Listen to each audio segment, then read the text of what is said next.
ലൂക്കാ സുവിശേഷം 12-ാം അധ്യായം 10-ാം വാക്യം.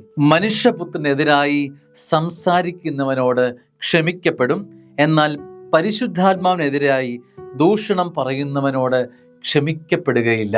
ത്രിത്വത്തിൻ്റെ രണ്ട് വ്യക്തികൾ. മനുഷ്യപുത്രനെതിരെ പറയുന്നവനോട് ക്ഷമിക്കപ്പെടും, എന്നാൽ പരിശുദ്ധാത്മാവിനെതിരെ പറയുന്നവനോട് ക്ഷമിക്കപ്പെടുകയില്ല. സ്നേഹമുള്ളവരെ, നമ്മുടെ ദൈവബന്ധത്തെ ഒന്ന് ഉലച്ചെടുക്കുകയാണ്, ഒന്ന് പോളിഷ് ചെയ്തെടുക്കുകയാണ്. നമ്മുടെ ബന്ധം, ദൈവബന്ധത്തിൻ്റെ ആഴം എന്താണ്? എൻ്റെ ഇടപെടലുകൾ എങ്ങനെയാണ്? പരിശുദ്ധാത്മാവിനെതിരെയുള്ള എൻ്റെ സംസാരം എൻ്റെ ജീവിതത്തെ താളം തെറ്റിക്കുമെന്ന് ഓർമ്മിപ്പിക്കുക.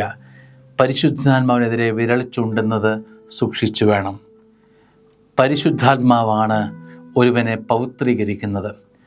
ഒരുവനെ അവൻ്റെ ജീവിതത്തിൻ്റെ എല്ലാ നന്മകളാൽ നിറയ്ക്കുന്നത് പരിശുദ്ധാത്മാവാണ്. ഈ പരിശുദ്ധാത്മാവിനെതിരെയുള്ള നിൻ്റെ നീക്കം ഒരുപക്ഷെ നിൻ്റെ ജീവിതം തന്നെ ഇല്ലാതാക്കാൻ, ക്ഷമിക്കപ്പെടാത്ത അവസ്ഥ, ഒരിക്കലും പൊറുക്കപ്പെടാനാവാത്ത അവസ്ഥയിലേക്ക് നിൻ്റെ ജീവിതത്തിൻ്റെ ഘനം വർദ്ധിപ്പിക്കുന്നു എന്നുള്ളതാണ് സുവിശേഷം ഓർമ്മിപ്പിക്കുന്നത്.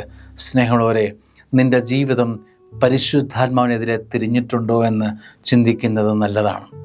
പരിശുദ്ധാത്മാവിൻ്റെ ശബ്ദത്തിനെതിരെ, പരിശുദ്ധാത്മാവിൻ്റെ നോട്ടത്തിനെതിരെ, പരിശുദ്ധാത്മാവിൻ്റെ പ്രവർത്തനങ്ങൾക്കെതിരെ നീയോ നിൻ്റെ കുടുംബമോ നീങ്ങിയിട്ടുണ്ടെങ്കിൽ ആ നീക്കം അപകടകരമാണ് എന്ന് ഓർമ്മിപ്പിക്കുക.